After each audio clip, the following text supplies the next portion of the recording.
What's going on, guys? Sensible Prepper Live. We have Prepper School, and we've got something that obviously just happened, and we want to discuss some things. Finding yourself in a situation like in Colorado this past week, and just being ready for it. What do you do? How do you react? What are some steps? What are some things that can help get you through that situation? And there is some precedent with a few of the events that have happened in the past. And guys, this is the deal. Terrorist attacks have increased almost 900% in the past 2 years in the U.S. Now, the majority of this increase happened right after with the Gaza Israel thing, and so that really has moved things up. But with a 900% increase, and listen, guys, you don't have to be of a certain faith. Things can happen no matter what. It can be some ideology. It could be some kind of philosophy of things that they don't like.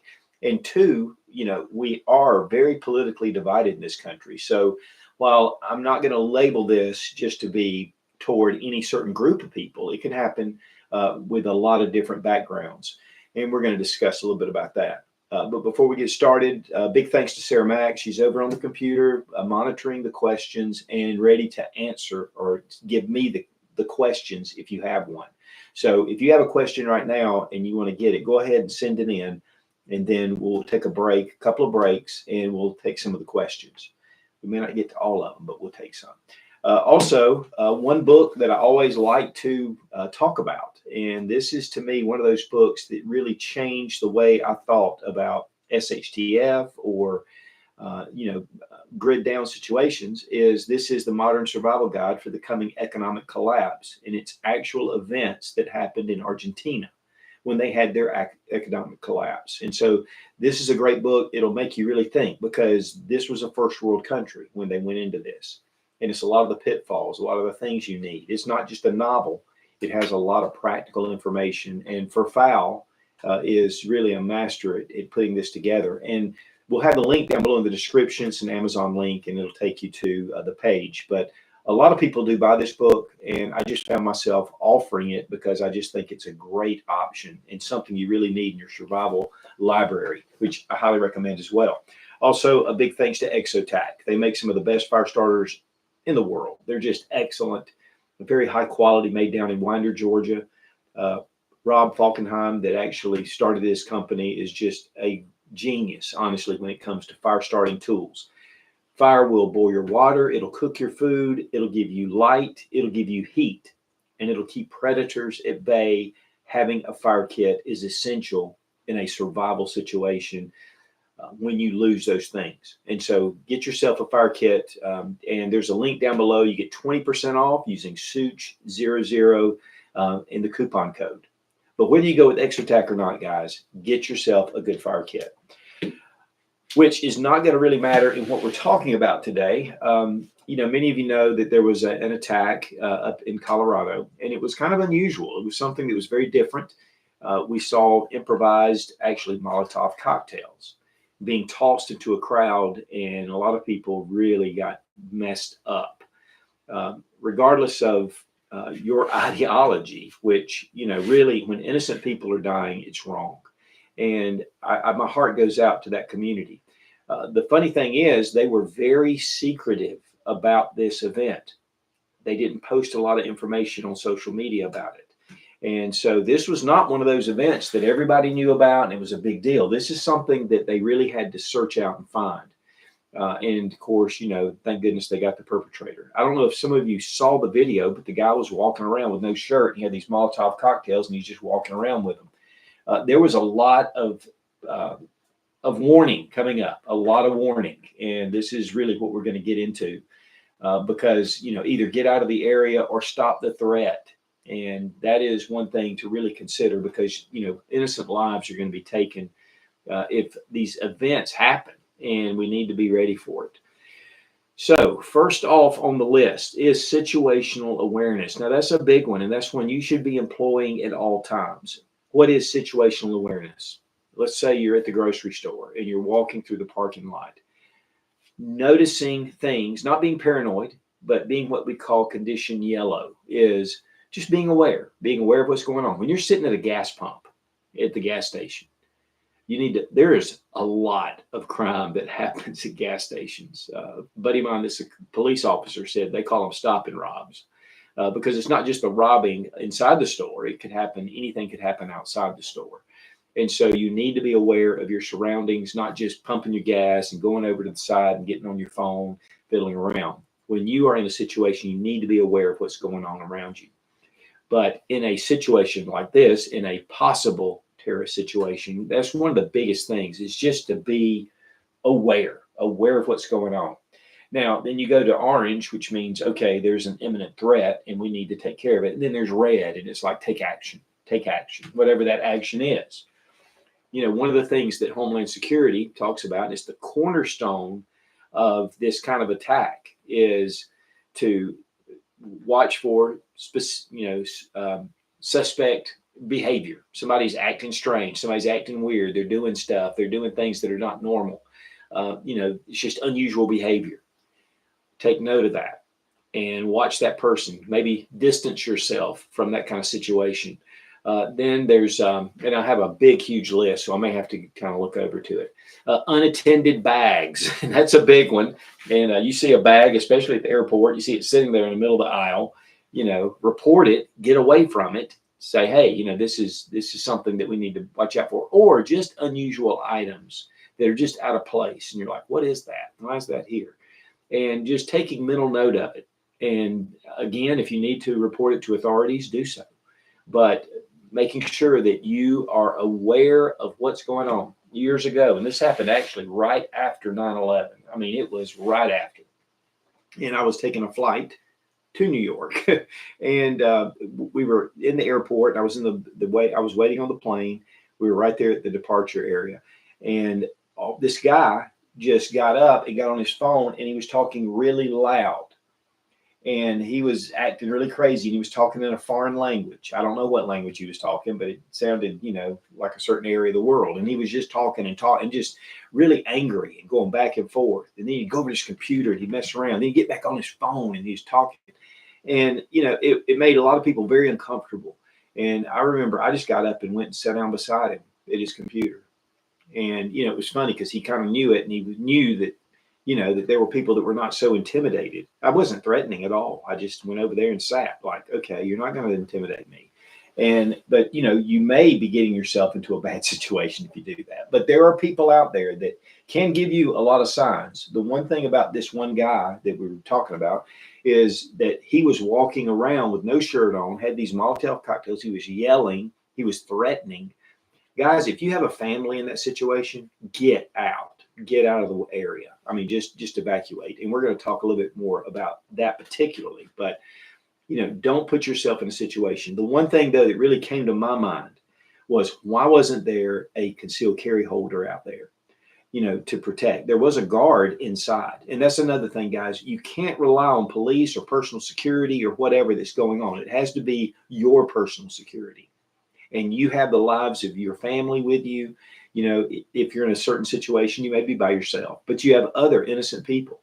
And so you need to be aware and help them to also get out of the area. But first off is situational awareness. You've got to have a well-rounded idea.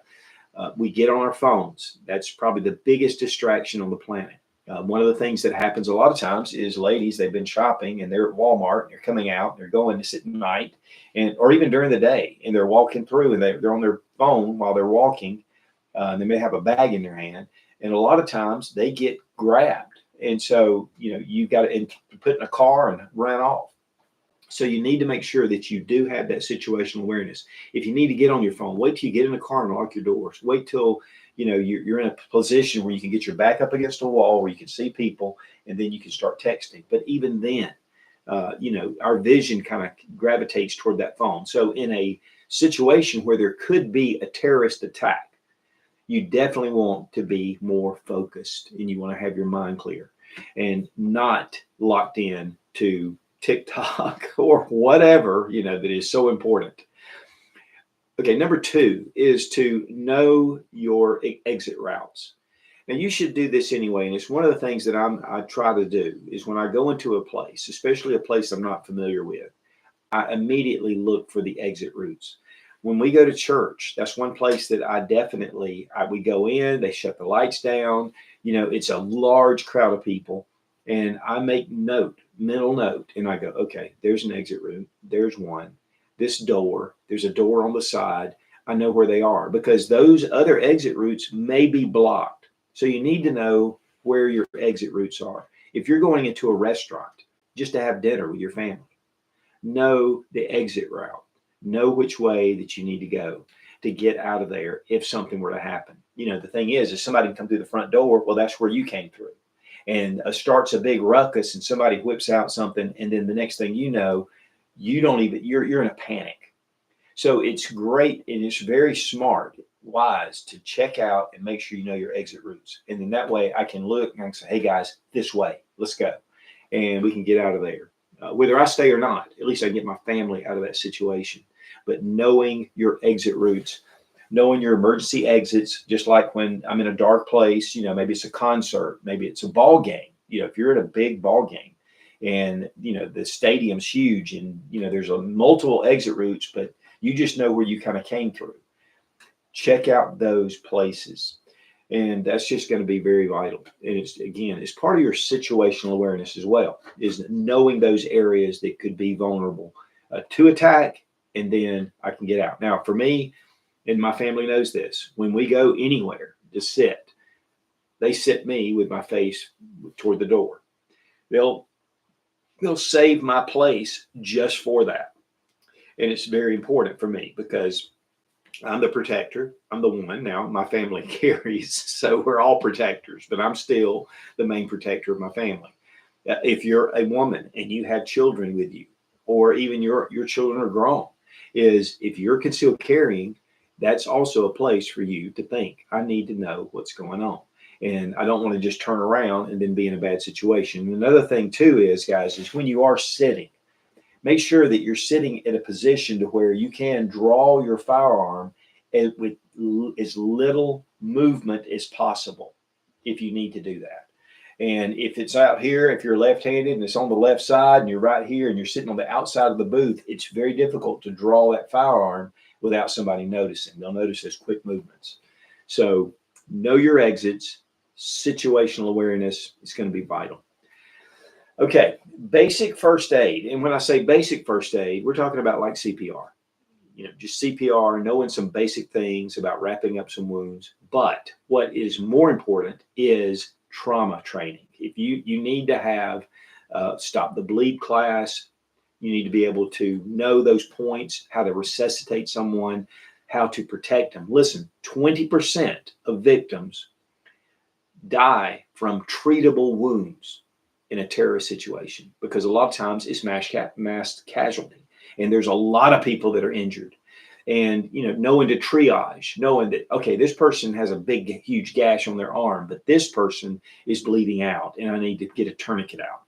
So knowing how, and I'm gonna tell you what, guys, it is not black magic.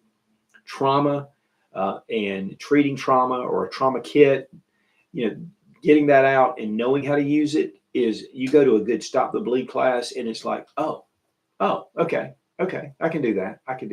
You don't have to be a doctor. You don't have to be an RN. And the one thing is, even RNs a lot of times are not trained for trauma unless you're an emergency room nurse or whatever. But knowing how to treat people, because again, typically these are events that are not, they don't kill everybody. There's a lot of people typically that live. Even in this situation, all these people that were burning. One thing I noticed was there was this one woman burning, and they were kind of watching her, and finally a guy went over and grabbed something and smothered the fire. But it took him time to get over there and do it. It was like he didn't know what to do. And so, that's having training kind of focuses your mind. And that's really a big deal, because if you see people hurt everywhere, and you've seen the movies where these guys that are in combat and they're all like, what, there's all this stuff going on and they kind of go into slow motion. It's normal. That's where you have an adrenaline dump, and you're just like, but when you can focus and go, okay, this is what I need to do. I need to help this person. I need to do this. It kind of brings you back and gets you started. So Go to a standard CPR class, learn CPR, then go to a trauma class. You should be going to a trauma class anyway, guys. And we're going to talk about having actually a trauma kit with you. But as far as the training itself, there's one thing about having a trauma kit on you and with you and being able to use it. There is a huge difference with that. So you need to be able to know that training, because it's not really going to do you a lot of good. You're going to be practicing. You're going to be trying to read the instructions. I mean, come on. Go to a trauma class and get some really good training, and then you're going to be out there to save lives if you need to. And that could be your children. It could be your wife. It could be yourself. And so having the knowledge to be able to treat yourself is vital. Okay, we're going to go to number 4. We're going to take a little break after this, and we're going to go to some questions, if we have any questions. If you do, it doesn't have to necessarily be exactly about this, but this actually helps. Okay. Avoid crowds. Now, that seems like a normal thing, but avoid crowds during high-risk times. Now, right now, especially for more of the Jewish community, they are under a lot more risk. In fact, most of these terrorist attacks are centered toward Israeli or Jewish groups. And you need to be aware of that if you're not Jewish, is to know that this is a high-risk area if I go into that area. A lot of times with the Free Palestine movement, which, goes, and then you have a counter-protest, and that causes problems.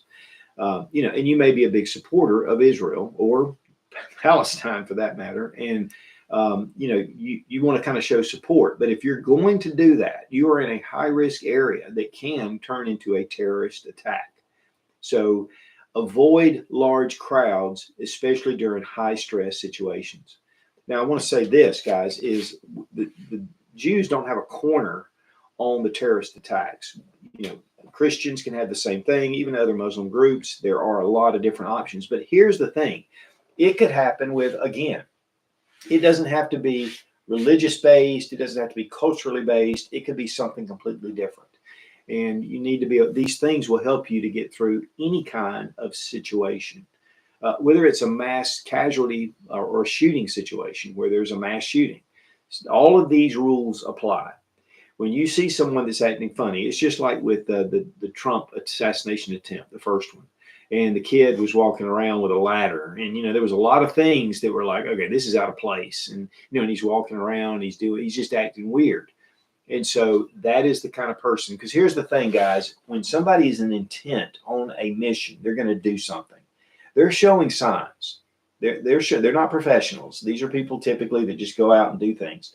And they are showing you signs. And so make sure that you are aware, again, situational awareness. And one thing that you can do as well is you can check your travel advisories, check the local police, see what they're doing. Say, hey, what are the threats that are going on in the area? Definitely if you're at a big, I guess we had down in New Orleans, had that truck that went right through a bunch of people, or that van that ran through a bunch of people.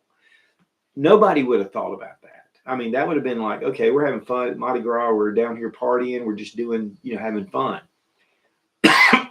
That's the problem, is that, yes, you're having fun. And I'm not telling you to not have fun, but I'm telling you, if you're in a large area and you're in a large crowd, that you might want to back off a couple of drinks and be the protector. You're kind of like the designated protector instead of the designated driver, because typically you have people that you care about. They're with you and your family. And so you want to make sure that you're very aware of that and keep yourself, again, that is part of situational awareness. You go to a bar and you have a bunch of drinks and you're out hanging out at a big thing, your judgment's impaired, your reaction time's impaired. And so I'm not telling you not to drink, but I'm telling you that in these situations, you want to be careful and have some responsibility to protect your family. Okay, if we have some questions, we'll take them and then we're going to move on. Nick Cowart says, howdy from Florida. All my tourniquets are SWAT tea. Should I replace or supplement them with cat tea? Also, how do you recommend overcoming squeamishness? That's something that's built into a lot of people, and I'll address that first. I have a friend of mine that's a firefighter, and he does EMT work sometimes. And the sight of blood, he gets kind of whatever, And me, I'm like, it doesn't bother me in the least. But maybe being around it enough. I have a good friend of mine. He's a paramedic, and in fact, I saw him this past Sunday. And one of the things he said was he has been doing this for so long. He's been doing it for 20 years. He said, I can come upon a wreck and see one of the most horrible things on the planet, and he goes, it doesn't bother me. I just do my work. I get it done. He goes, but if I come up on a car and there are children involved, he goes, it hits me like nothing. He goes, I never get over it. I never get over it. He goes, I just have to take the day off. I have to back up. But the fact is the more you're around it, the more you kind of are able to deal with it, especially when it's a loved one. That is one thing that you just go, hey, you know what? This is my lifeblood right here. I've got to take care of them.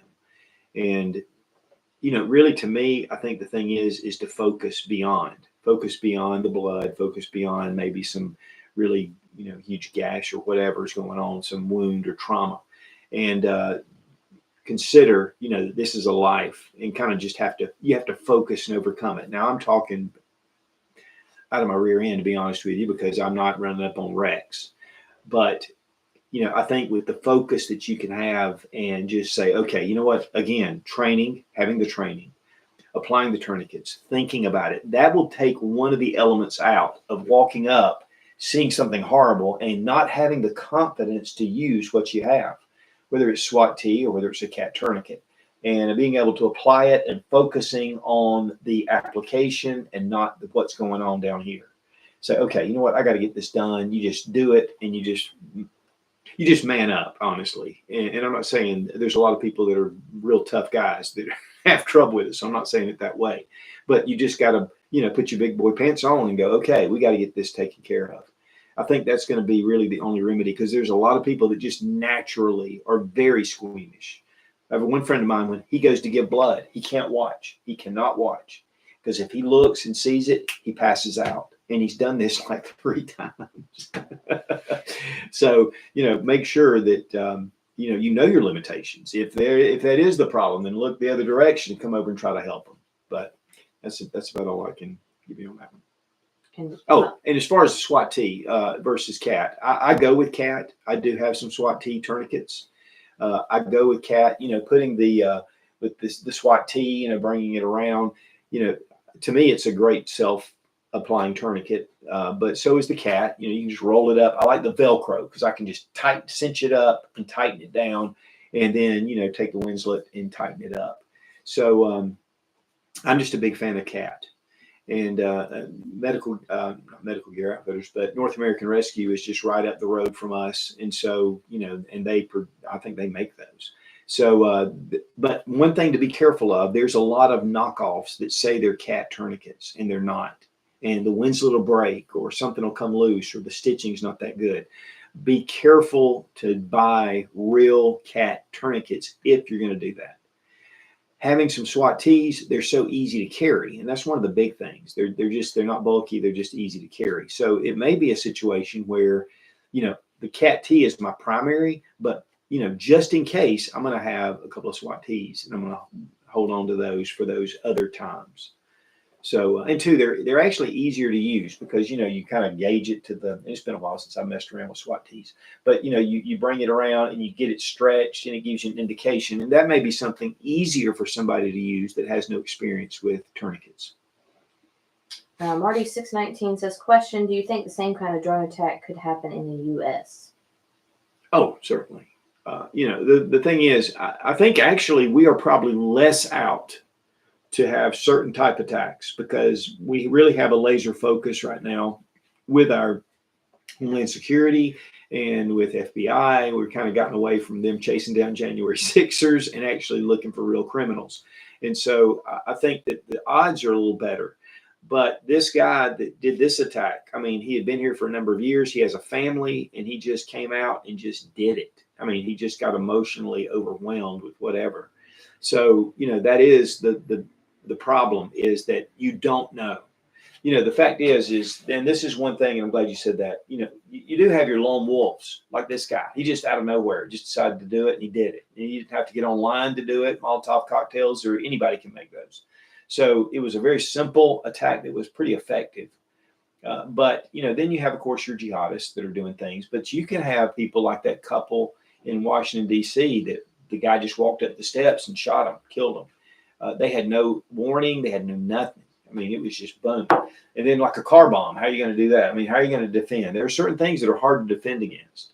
So, and there's no real answer. Some of this will be because you have situational awareness, but as far as being in the direct attack, there's no answer to it. But yes, U.S. again, they are stepping up, and we're seeing it again. They've had a 900% increase over the past 10 years of terrorist attacks here in the U.S. That's unprecedented. Even though we know that part of the reason is because of what happened with Gaza and all that. That's got people stirred up. Ryan Rackley says, question, Don, have you ever thought of Lost Ways by Claude Davis now that you've had it for a few weeks? I love it. I love it. And, it gets back to the 1800s. It gets back to the old ways that people did things. The thing is, guys, is we go to the store now and we can buy ready-made stuff, easy to use, and it's very self-explanatory. But people have been using a lot of the things in their own methods for a number of years, for generations. And so I think it's really good, whether there's any kind of attack or not. It gives you some information that kind of sets you back in time. And yet it's just, it's a great book to have. And it was funny, we did last week, we did a Building Your Survival Library. And that was one of the books. And I think it's a great book to have and to go through. And it'll really kind of it kind of gives you some history too about how things are started. So yeah, I love the book. I highly recommend it. We'll go to one more and then we'll jump. DZ Wren says, do you have any suggestions for good first aid training? Would there be any online training that would be cheap to get people started? YouTube is full. YouTube is full of stuff, full of information, but having hands-on is a mile ahead. You really need to, just like firearms training, you can watch it on video. I know Seth, my son, was talking about golf. He watches golf, he watches the swing. And he said, look, this is great and it has helped me. He goes, but really without a pro to actually give him lessons, he goes, it's not consistent. And Medical Gear Outfitters, and I think maybe they've started back, I'm not sure, but Medical Gear Outfitters, and that's Skinny Medic, he was doing trauma classes for a while, and they were very well attended. People were coming from all over.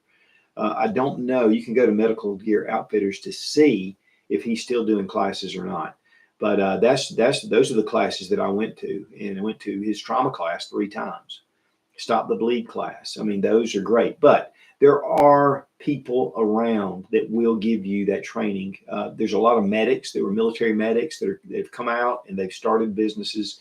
It's one of those things that you'll have to look, and I'm sure that in your area there should be some sort of class to be able to go to. So I don't really know of any right offhand except for Medical Gear Outfitters. And that's well worth it. Okay, let's go to the next one. All right. So we personal safety kit. Now this is honestly, I could just say this is your EDC. Having a flashlight, having a knife. Knife is not as important, but we have somebody trying to come in the door here. It's my mother. Okay, so let me get back to focus. Okay, it's 10:30. Go ahead and go out there. Personal safety kit, and that is EDC. It's a small flashlight. It's a multi-tool. Having some first aid supplies. Having a tourniquet is something that a lot of guys carry. They'll carry just a tourniquet. But here's one that's very important that you don't necessarily think about, and it's a whistle. One of the problems people are screaming, things are going crazy, everything, your voice gets lost in the crowd. Having a whistle allows you to signal and to get above the crowd. And it also draws attention from greater distance. In the Mumbai attacks, when they happened at that mall, those are the items that when they did a debriefing with a lot of the victims, they said that the small flashlight, a multi-tool, first aid supplies, and a whistle were the most important items to have. I would counter that with saying that if you have a concealed carry, you should be carrying. I have a lot of friends that do not carry. They do. They have their concealed carry permit and they'll carry certain times. But these kind of situations can happen anytime, anytime. I think, again, that situation in Colorado, that terrorist attack, it would have been stopped really quickly if there had been a concealed carry holder that was willing to defend people that had been there. So, the thing is, states, and I think Colorado, I don't think that they don't allow concealed carry. Sometimes at big events here in South Carolina, if you go to a big event, you're not supposed to be carrying. It's one of the things, but, you have to make that decision yourself. But the fact is having that personal safety kit as far as a victim mindset is going to allow you to be able to help others. It's going to allow you to maybe do some things that you couldn't have done. Maybe it's a way to escape. Maybe it's a way to get out of Dodge. So having that personal safety kit. Listen, if you carry an EDC, you carry your flashlight, carry your knife, you carry, your firearm if that's allowed for wherever you live. And then, you have those in your phone. Of course, first thing you need to do is pull that phone out and dial 911, even if there's 100 people doing it, because they need to know that things are going on. But again, having that phone as well to go, hey, there's something really going on strange right here. And then knowing where the police are, knowing where they are. But having that safety kit is going to be vital, and especially with just some first aid supplies. But I would highly recommend going any of these situations to make sure you have tourniquet on you. But the whistle is something that I don't typically carry around.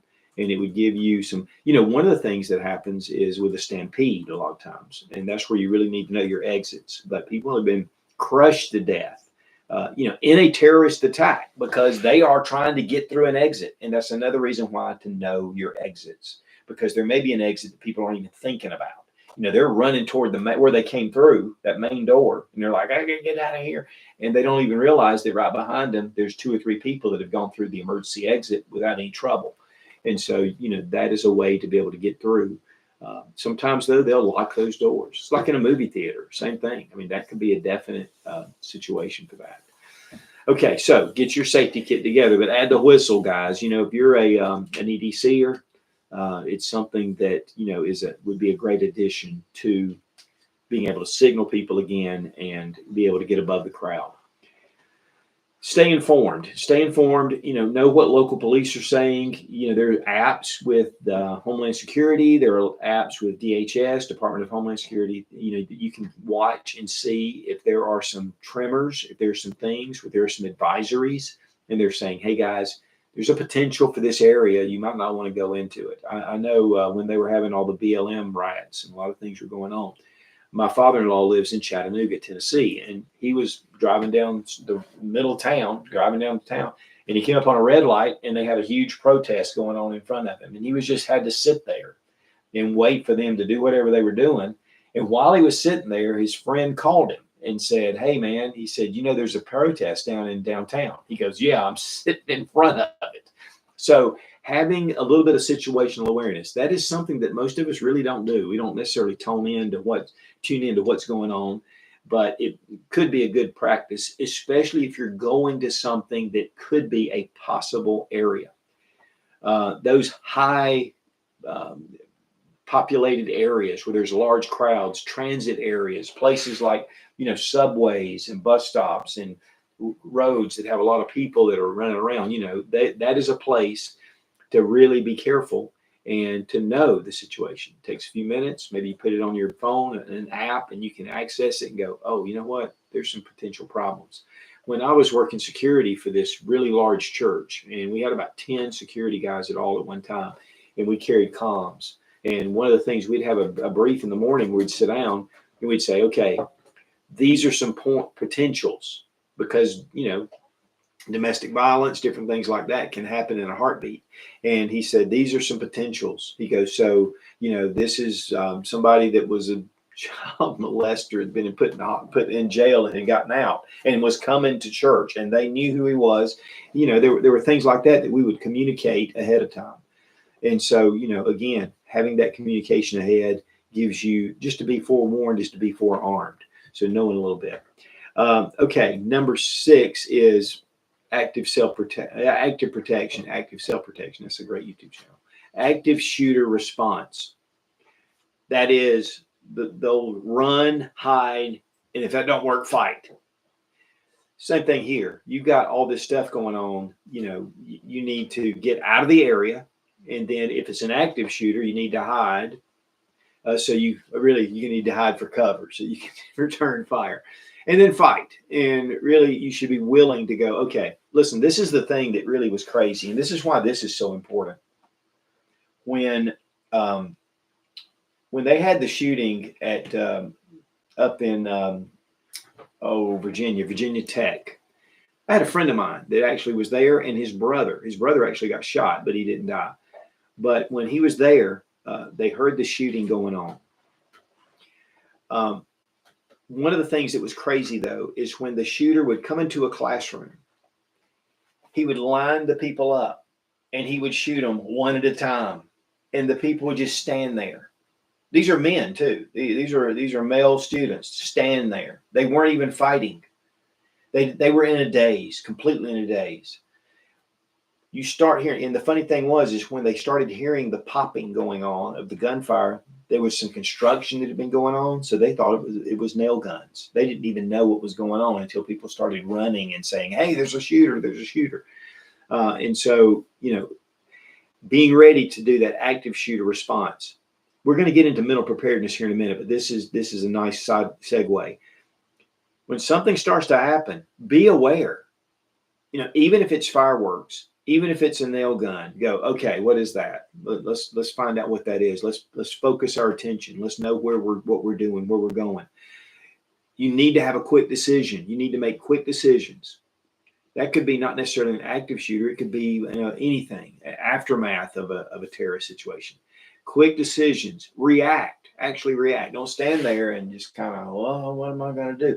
All of that comes from mental preparedness, which we're going to talk about. But you need to be ready for that situation, and you need to acknowledge that could be happening. We don't live in a paranoid world. I am not paranoid. When I go places and I'm doing things, I'm not paranoid at all. But I'm looking.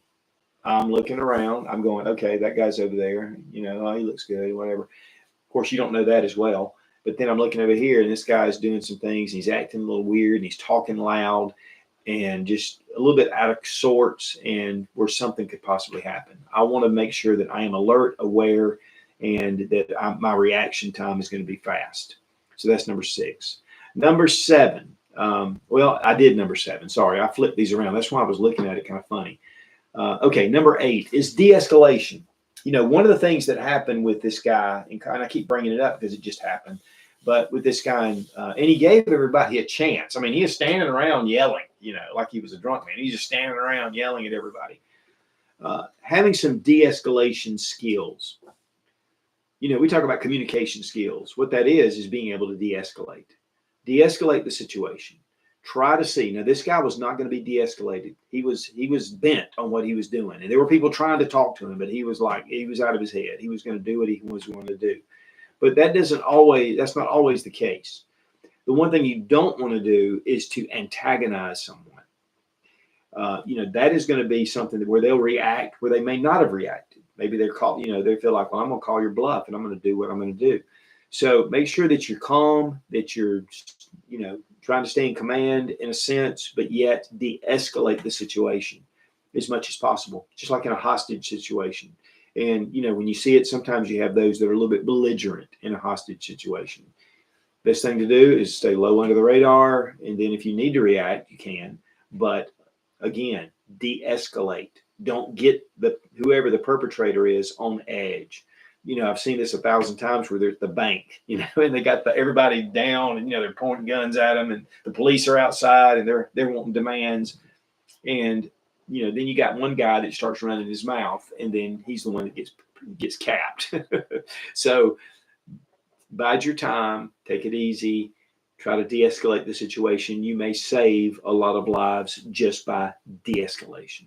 In fact, the Red Cross offers classes for that exact thing, is de-escalation.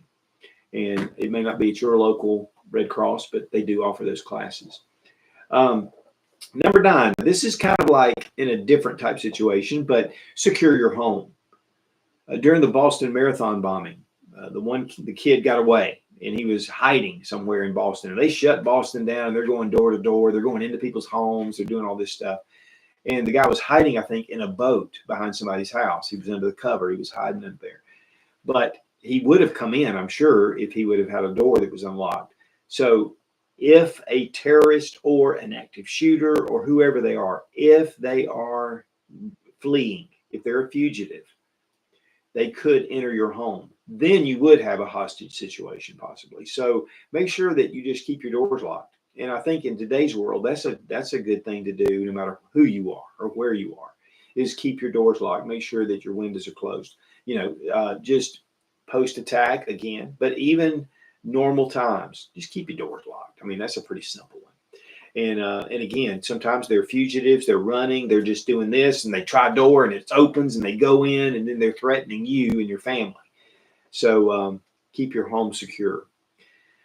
Number 10, and this is the big one, is mental preparedness. This is probably the most important point of this whole thing, is being mentally prepared. There is nothing just more, to me, ridiculous than people when something happens and they're all in a daze and they're standing around and they don't even know what they're doing.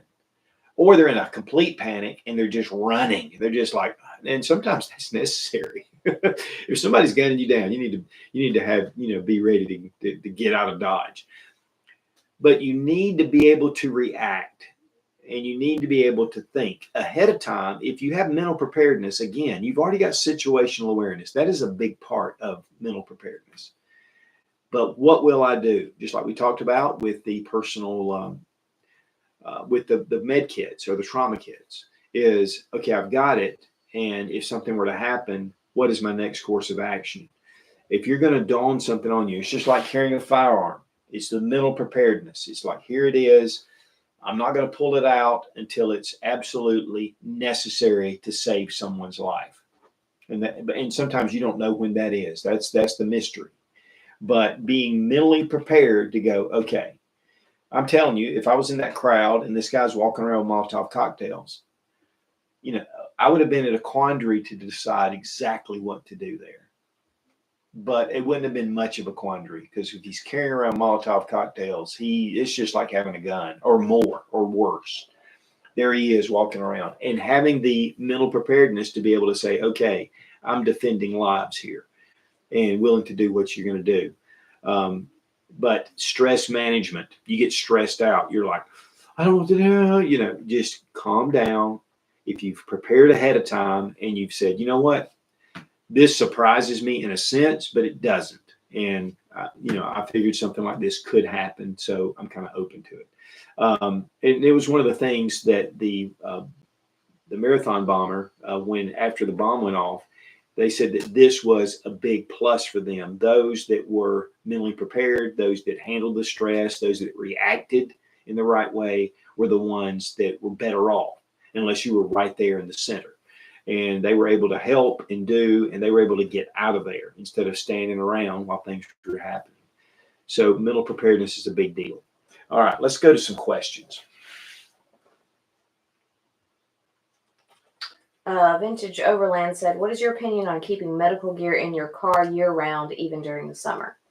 I'm not too worried about it. I mean, there's some adhesives, like chest seals, things like that could be a problem. But I think the big thing is to keep it rotated. I wouldn't just leave it and just forget about it. But on the other hand, there are times, one thing that I find is that my medical is typically in my get home bag. It's in there, and that does insulate. While the car may be really hot, you can put your hand down in the bag and typically it's cooler. So that may not be as much of a problem. If you have your med kit sitting out where it can get direct, but even then it has some insulation from the pack. Or you might just want to take it and wrap it up. And, but a lot of times you want to have it where you can see it, where you can get to it, according to how your setup is. But if it's in direct sunlight, that's definitely going to degrade some of the properties of the medical. But I just think about chest seals right up front.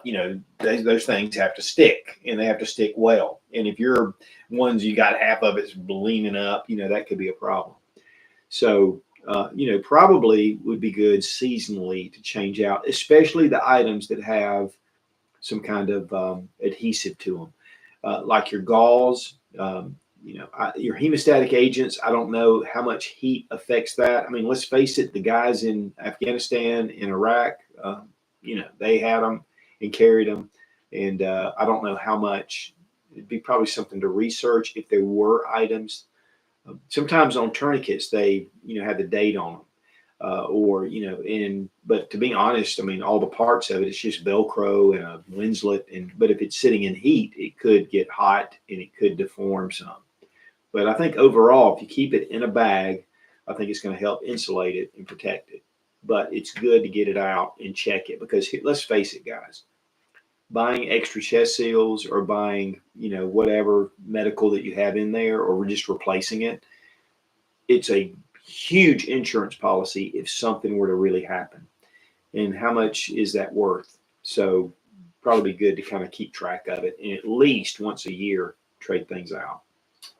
City Prepper 016 says, is a J-frame revolver good enough for self-protection nowadays? Oh, Lord, yes. J-frame revolver, man, those things. I mean, it's 5-shot. And here's the thing, guys. A lot of times we've gotten into the mindset, I'm one of them, that I want as many rounds as I can possibly have. I'm ready for, Fallujah.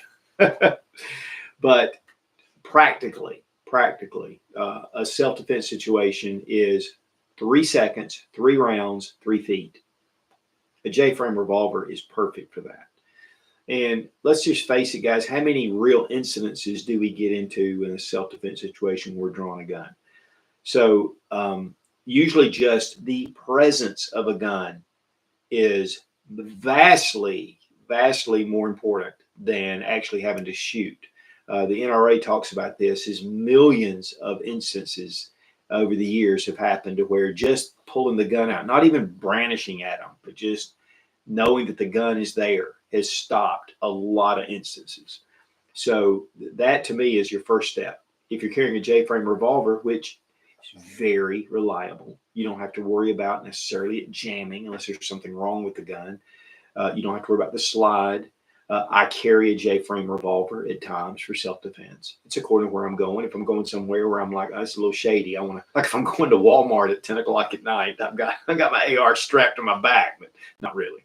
But that is a situation where there's just more possibility. But just in everyday life, having a J-frame revolver will do you good. Now I know some of you guys that have your 18+1 the mag, and you have 2 extra mags, you have your weapons light, and you have your red dot, and you got your rig set up, and you're like, I'm all about that too. But I think practically for 99% of us, a J-frame revolver would do you well.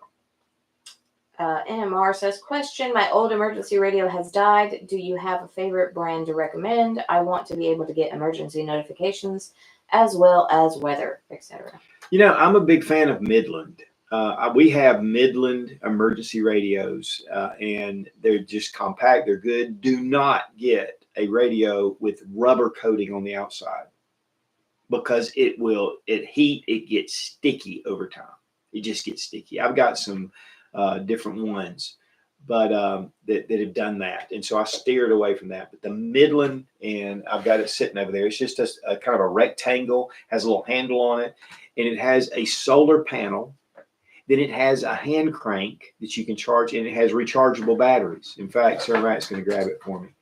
This is the radio, though, that I really kind of settled on, and this is it right here. It has shortwave. It has the weather channel. It has a light on the front. I have a flashlight 90% of the time. Here's the solar panel.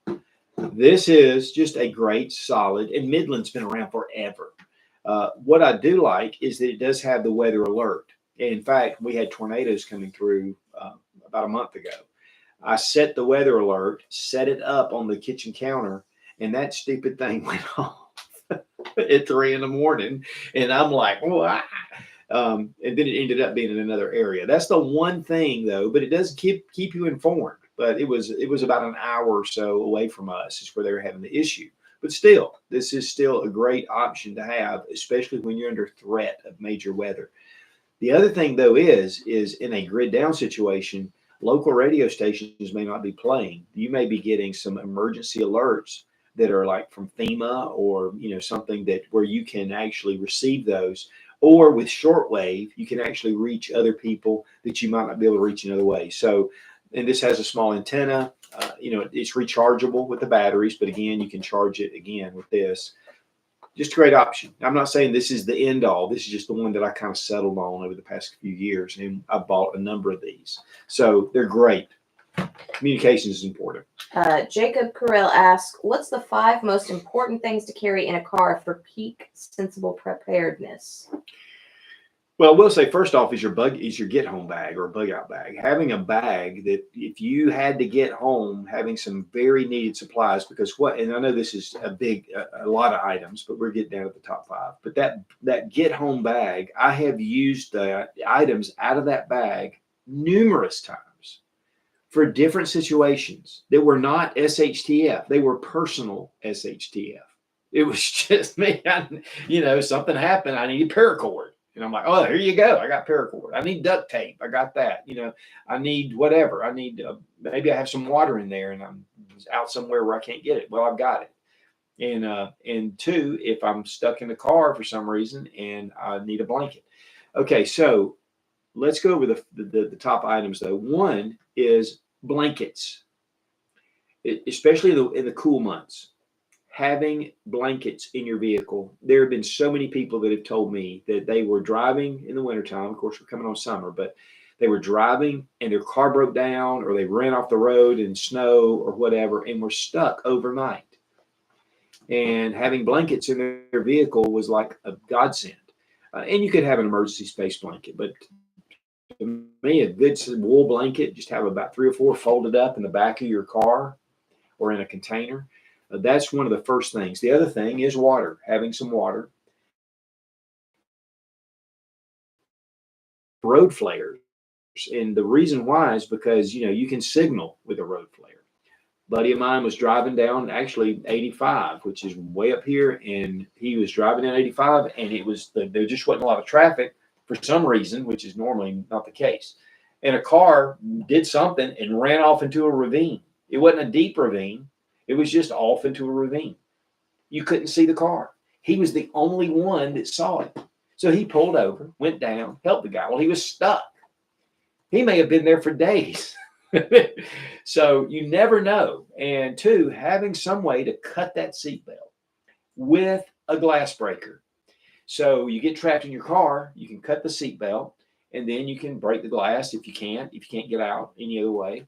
And so, especially if you go into a river or a creek, or a lake or something, because that happens, and being able to get out, but you need to do something really fast when you go into the water, because the pressure of the water starts to collapse and you got to bust that, and you can't get the door open. So having that window breaker is going to be really vital. So blankets, water, some kind of emergency tool to be able to take care of things. And I would say a good knife anyway. The knives are the first basic tool. I think you should have something like that with you.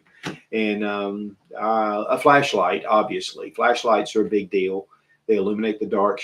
It's your number one security tool. Light is your number one security tool. But, having some different items, just like your fire kit, you should have some sort of way to start fire. It doesn't have to be a full kit. It could just be a couple of big lighters or something. And having a good fire kit is going to be important. But so just have and so you can put all that in a small little bag.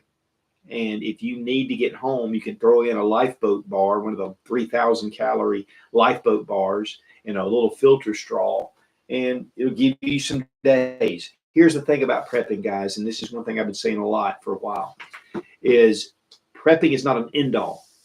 It's not an end all. You're never going to have everything you need to survive an endless situation, even though a lot of us try to do that. What prepping does, it gets you to where you can make better choices. It's buying you time. It's just buying you time.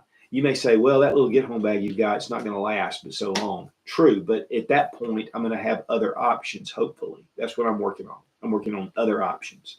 In a grid down situation, I am working to get to a new normal. I just want my family to survive until that new normal comes, because it does sooner or later. And if I have enough items to be able to carry me through that time. And then I've got my garden I can be working on. I can work on whatever else I need to do to continue my survival. So big deal to have your items and be able to just buy you time. The Iceman asks, question, how would you word approaching a neighbor or someone at church to come together if something happens, build community and a network, but not come off as alone? Right.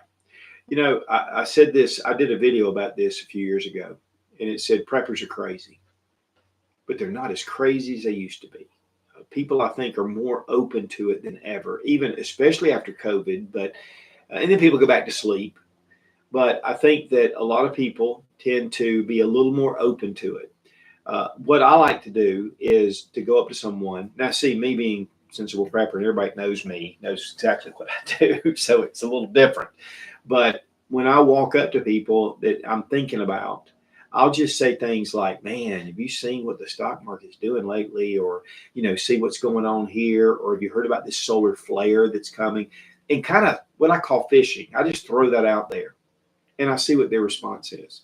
And if they go, whatever. I mean, this stuff happens all the time. I mean, we've made it this far, we'll make it, and that's the way people are a lot of times. They're just like, it'll work out. It'll work out. Don't worry about it.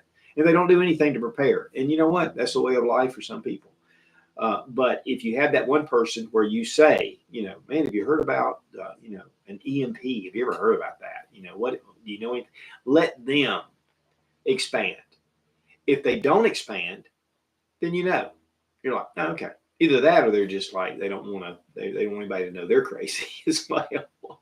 But that's the way I've found to get someone started. The one thing you don't do is to try to talk somebody into prepping. It never works. It never works, because what happens is we get all excited and we're all into it. We all know what's going on, and we're like, man, I got my radios, I got my fire kit, I got my guns, I got my, and people are like, what the heck? I don't want to live that life. I don't want to be that person. And so instead, I just like to throw something out there and see their reaction. I think that's the biggest thing. Now, if you're looking for a group, if you're looking to build a group, one thing that we have in our area is the Facebook Upstate Prepping Group. And these people, they meet once a month, I think. I haven't even been. I've got a buddy of mine that's part of it. And he said it's great. They go and they meet at this place and they'll talk about some things. If you want to connect with people, you can. It's a great way to connect with people. If you don't have to. Not knowing who the people are, or going regularly and just getting to know them. I think that's a great way to build a prepper group. But the one thing I would say when you do, and guys, groups are very important. It's one of the things that Verfau said in his book is people coming together was what saved everybody. I mean, the people that were lone wolves that went up to their bug out cabin, the gangs and the cartels went up there and killed them and took all their stuff because they were by themselves. Being in a group is going to be important because it's going to give you more security. It's going to give you more wherewithal, and people are going to be your greatest asset. So, but building your prepper group, one of the things that we do as our prepper group is we have dinner.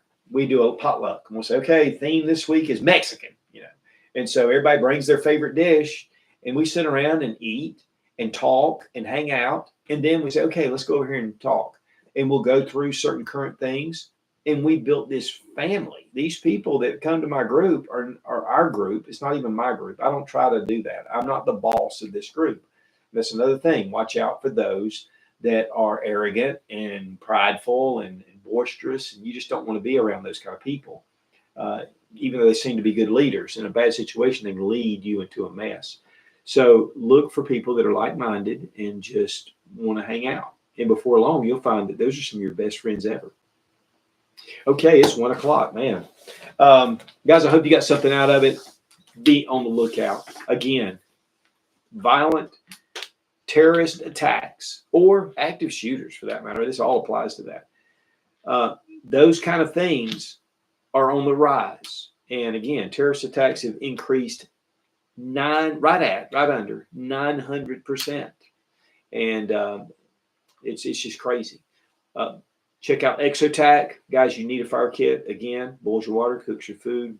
It doesn't cook it, but it allows you to cook it, and it gives you warmth and light, heat, and it can keep predators at bay. It just builds morale. And you get 20% off using Suits 20 with the link down below. They even have a cool tool roll that's orange. It's really well made that you can put different items. And I highly recommend not a Bic lighter, just a Bic lighter. I love Bics. I'm going to put that Midland Radio Uh-huh. link down in the description after. Sarah Mack's going to put the Midland Radio link, and it's our Amazon link. We put a lot of our favorite things. Oh, and one thing I just completely forgot. Check out suitsgear.com. We have a lot of items, my favorites, a lot of things that I talk about because they're just great. And we have links there where you can go check it out, and it does help support the channel. So, but fire kit, guys, the link's down below in the description. Use Suits 20, get 20% off. Big thanks to Sarah Mack for getting the questions to us. I know you probably have noticed we've been wearing mics to help out. We've had some people to ask because they said they couldn't hear Sarah Mack, so we do listen. Guys, again, be on the lookout. Keep your situational awareness up because it's going to help you. Be strong, be of good courage. God bless America. Long live the Republic.